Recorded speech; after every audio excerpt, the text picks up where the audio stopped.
कराची में हम देख रहे हैं कि सांस की बीमारियों ने खतरे की घंटी बजा दी है। इन्फ्लुएंजा H1N1 के केसेस सबसे ज़्यादा सामने आ रहे हैं। महकमा सेहत सिंध के मुताबिक सिर्फ 1.5 माह में 248 केसेस रिपोर्ट हुए हैं, जिनमें 119 केसेस इन्फ्लुएंजा H1N1 के।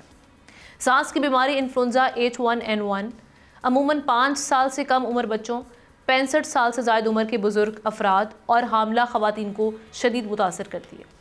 ये बीमारी इन एज ग्रुप्स में तेज़ी से फैल रही है और अगर बर वक्त इलाज ना किया जाए तो ये बीमारी नमूनिया में तब्दील हो सकती है।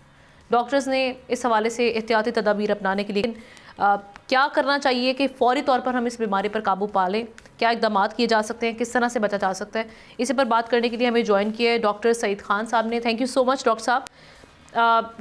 विदाउट वेस्टिंग एनी टाइम, ये इस बीमारी पर अब हमें काबू पाने के लिए इंडिविजुअली क्या करना चाहिए और वैसे हुकूमती सतह पर क्या होना चाहिए?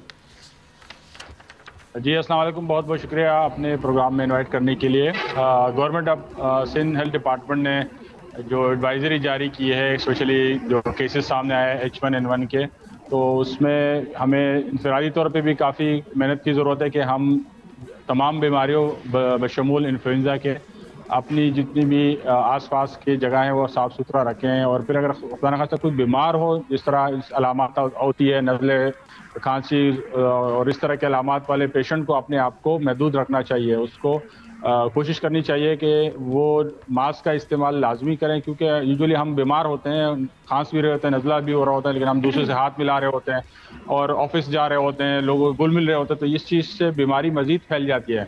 उस बंदे को इतना शिद्दत से अलामात नहीं होते हैं, लेकिन खुदा न खास्ता किसी बुजुर्ग बंदे को हो जाए या बच्चे को हो जाए तो उसमें अलामात में शिद्दत आ सकती है। तो और ये इन्फ्लुएंजा की रीजंस क्या है, किस वजह से बीमारी होती है?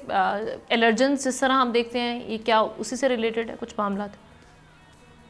इन्फ्लुएंजा एक वायरस है जो कि इन्फेक्शियस बीमारी है, और इन्फेक्शियस डिजीज़ में ये वायरल इन्फेक्शन है। इन्फ्लुएंजा एक वायरस है जिसके ज़रिए ये बीमारी फैलती है और इसके अलामात आम नज़ला ज़ुकाम की तरह होते हैं, लेकिन जिस तरह आपने कहा कि छोटे बच्चों में और बुज़ुर्ग अफराद में जिनकी इम्यूनिटी वीक होती है, तो उनमें ये बीमारी शिद्दत इख्तियार कर सकती है। तो ये वायरल इन्फेक्शन है, स्पेशली जो सर्दियों के मौसम में ये इसका स्प्रेड बढ़ जाता है, क्योंकि लोग क्लोज कॉन्टैक्ट में रहते हैं, खिड़की दरवाजे अक्सर बंद होते हैं सर्दी को कंट्रोल करने की वजह से। तो अगर ये एक बंदे को हो तो वो आसपास जितने भी लोगों को उनमें ये बीमारी फैल जाती है। तो ये वायरल इन्फेक्शन है और इसमें कोई एंटीबायोटिक वगैरह जो है इस्तेमाल करने की ज़रूरत नहीं है। हाँ, हमारे पास इसकी वैक्सीन अवेलेबल है, लेकिन अनफॉर्चुनेटली हमारे यहाँ कॉमन लोग वैक्सीन यूज़ नहीं करते हैं। लेकिन अगर आप फ्लू की वैक्सीन या फ्लू शॉट यूज़ किया जाए तो इन्फ्लुएंजा समेत और बहुत सारे जो इन्फेक्शियस डिजीज़ है, जो अगर हम वायरस वैक्सीन इस्तेमाल करें तो उससे हम प्रिवेंशन या उससे बचाव मुमकिन है। ठीक है। अच्छा, क्विकली ये बता दीजिएगा, आजकल हम देखते हैं कि हमारा फास्ट फूड या बाहर के खानों पे बहुत ज़्यादा रुझान लोगों में पाया जाता है। इम्यूनिटी को बढ़ाने के लिए, इम्यूनिटी को बेहतर बनाने के लिए कौन सी ग़िज़ाएँ इस्तेमाल की जाएँ जिससे हमारी इम्यूनिटी बेहतर हो, ताकि ऐसे जो वायरसेस हैं वो अटैक ना कर सकें?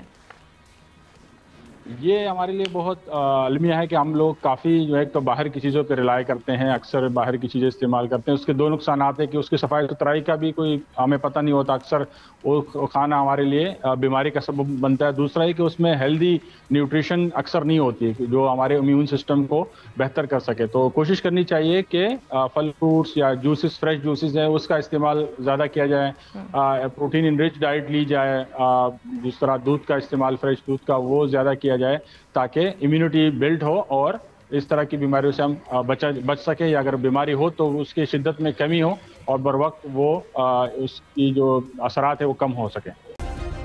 सब्सक्राइब करें और बेल दबाएं ताकि कोई खबर रह न जाए।